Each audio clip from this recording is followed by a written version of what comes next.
کبھی سوچا ہے کہ پشاور صرف ایک شہر نہیں بلکہ صدیوں سے گزرتی ہوئی تہذیبوں کا دروازہ تھا۔ ایک ایسا شہر جہاں قافلے رکتے تھے، جہاں مسافر راتیں گزارتے تھے، جہاں بازاروں میں صرف تجارت نہیں بلکہ کہانیاں بھی زندہ رہتی تھیں۔ اور شاید یہی وجہ ہے کہ آج بھی پشاور کی کچھ پرانی گلیوں میں چلتے ہوئے ایسا محسوس ہوتا ہے جیسے وقت یہاں پوری طرح آگے بڑھا ہی نہیں۔ یہ ہے 1940 سے 1970 کے درمیان کا پشاور، ایک ایسا پشاور جو آج کے شور، ٹریفک اور ہجوم والے شہر سے بالکل مختلف تھا۔ صبح آہستہ آہستہ شہر پر اتر رہی ہے، بالا حصار قلعے کی دیواروں پر سورج کی پہلی روشنی پڑ رہی ہے، دور کہیں فجر کی اذان کی آخری آواز گونج رہی ہے، قصہ خوانی بازار کے لکڑی کے دروازے کھلنا شروع ہو گئے ہیں، کسی تندور سے تازہ نان کی خوشبو اٹھ رہی ہے اور ایک پرانے چائے خانے میں پڑے دیگچے میں قہوہ تیار ہو رہا ہے۔ سڑک کے کنارے چند لوگ خاموش بیٹھے ہیں، کسی کے ہاتھ میں اخبار ہے، کوئی تسبیح گھما رہا ہے اور سامنے سے ایک گدا گاڑی آہستہ آہستہ گزرتی جا رہی ہے۔ شہر جاگ تو رہا ہے مگر بغیر شور کے۔ السلام علیکم دوستوں، کیسے ہیں آپ سب؟ آج ہم آپ کو لے کر جا رہے ہیں اس پشاور میں جہاں زندگی تیز نہیں بلکہ گہری ہوا کرتی تھی، جہاں لوگ جلدی میں نہیں جیتے تھے بلکہ لمحوں کو محسوس کرتے تھے۔ اگر تاریخ کو دیکھا جائے تو پشاور جنوبی ایشیا کے قدیم ترین شہروں میں شمار ہوتا ہے۔ کچھ مورخین کے مطابق یہ شہر 2000 سال سے بھی زیادہ پرانا ہے، اور دلچسپ بات یہ ہے کہ پشاور کو تاریخ میں مختلف ناموں سے پکارا جاتا رہا، کبھی پرشاپور، کبھی پشاور، اور بعض پرانی کتابوں میں اسے پھولوں کا شہر بھی کہا گیا۔ صدیوں تک یہ شہر برصغیر اور وسط ایشیا کے درمیان ایک اہم راستہ رہا، خیبر پاس سے گزرنے والے قافلے یہیں رکتے تھے۔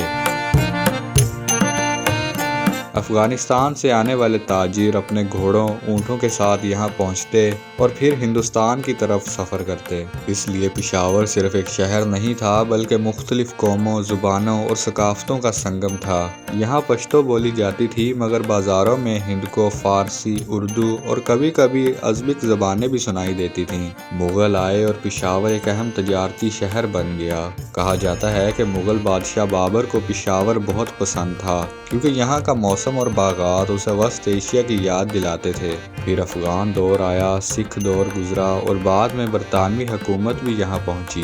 ہر دور نے اس شہر پر اپنا اثر چھوڑا، لیکن ایک چیز کبھی مکمل طور پر نہیں بدلی: پشاور کی روح۔ 1940 سے 1970 کے درمیان یہ شہر لاہور اور کراچی کی طرح تیز رفتار نہیں تھا۔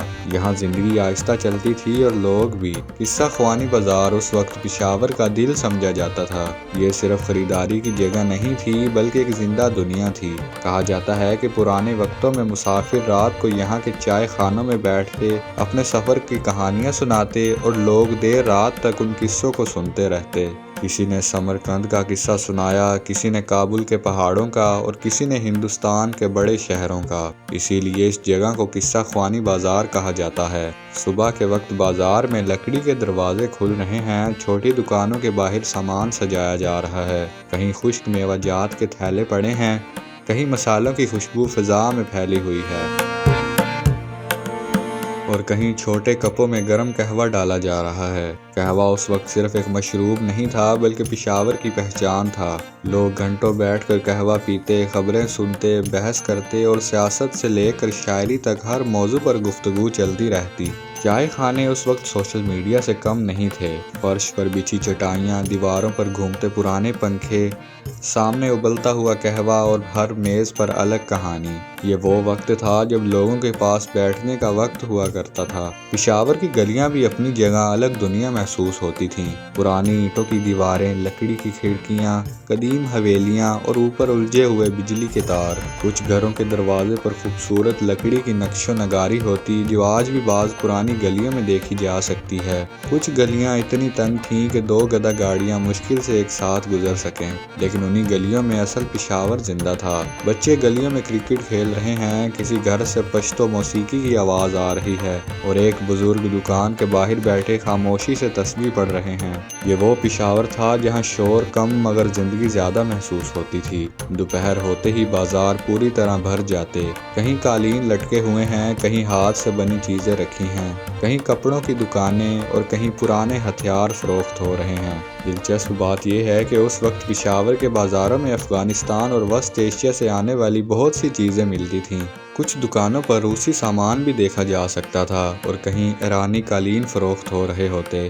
یہ صرف ایک شہر نہیں تھا بلکہ ثقافتوں کا ملاپ تھا۔ پشاور اپنی مہمان نوازی کے لیے بھی مشہور تھا۔ اگر کوئی مہمان گھر آ جائے تو بہترین قہوہ پیش کیا جاتا، خشک میوہ جات رکھے جاتے اور گھنٹوں گفتگو چلتی رہتی۔ یہ صرف روایت نہیں بلکہ یہاں کے لوگوں کی پہچان تھی۔ 1940 سے 1970 کے دوران پشاور میں گاڑیاں بہت کم ہوا کرتی تھیں۔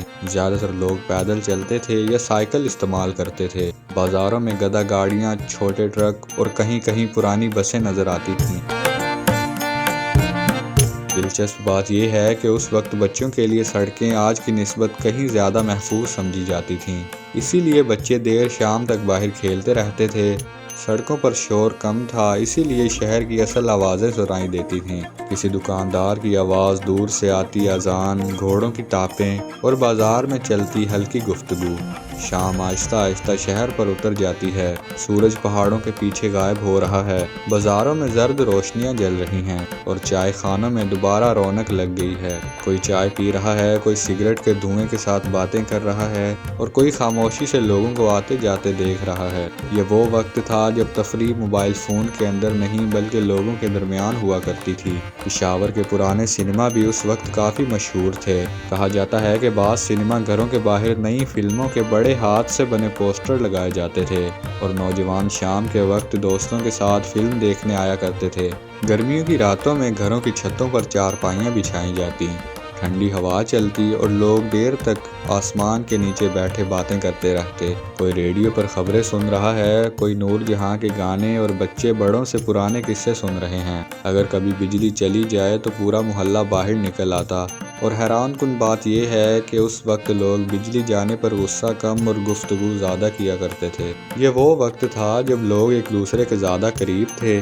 پھر وقت بدلنے لگا، آبادی بڑھی، نئی سڑکیں بنی اور شہر پہلے سے کہیں زیادہ پھیلنے لگا۔ جہاں خاموش گلیاں تھیں وہاں ٹریفک آ گئی، جہاں پرانی حویلیاں تھیں وہاں نئی عمارتیں بننے لگیں، اور آہستہ آہستہ پشاور کا ماحول بھی بدل گیا۔ لیکن آج بھی اگر آپ قصہ خوانی بازار کے کسی پرانی گلی میں چلے جائیں، کسی پرانے چائے خانے میں بیٹھ جائیں یا شام کے وقت شہر کی پرانی سڑکوں پر چلیں تو کہیں نہ کہیں پرانا پشاور آج بھی سانس لیتا محسوس ہوتا ہے۔ کسی لکڑی کے دروازے میں، کسی پرانی دیوار میں، کسی بوڑھے شخص کی گفتگو میں یا قہوے کی اس خوشبو میں جو شاید صدیوں سے ویسی ہی ہے۔ یہ شہر بدلا ضرور ہے مگر اپنی کہانی کبھی نہیں بھولا، کیونکہ کچھ شہر صرف اینٹوں اور سڑکوں سے نہیں بنتے، وہ بنتے ہیں لوگوں سے، یادوں سے اور ان کے قصوں سے جو نسلوں تک زندہ رہتے ہیں، اور پشاور ایسی ہی ایک کہانی ہے۔ دوستو، اگر آپ کو یہ ویڈیو پسند آئی تو لائک ضرور کریں اور مزید ایسی تاریخی اور حقیقت پر مبنی ویڈیوز دیکھنے کے لیے ہمارے چینل زمین کی سیر کو لازمی سبسکرائب کریں۔ ملتے ہیں کسی اگلی ویڈیو میں، تب تک اپنا خیال رکھیں۔ اللہ حافظ۔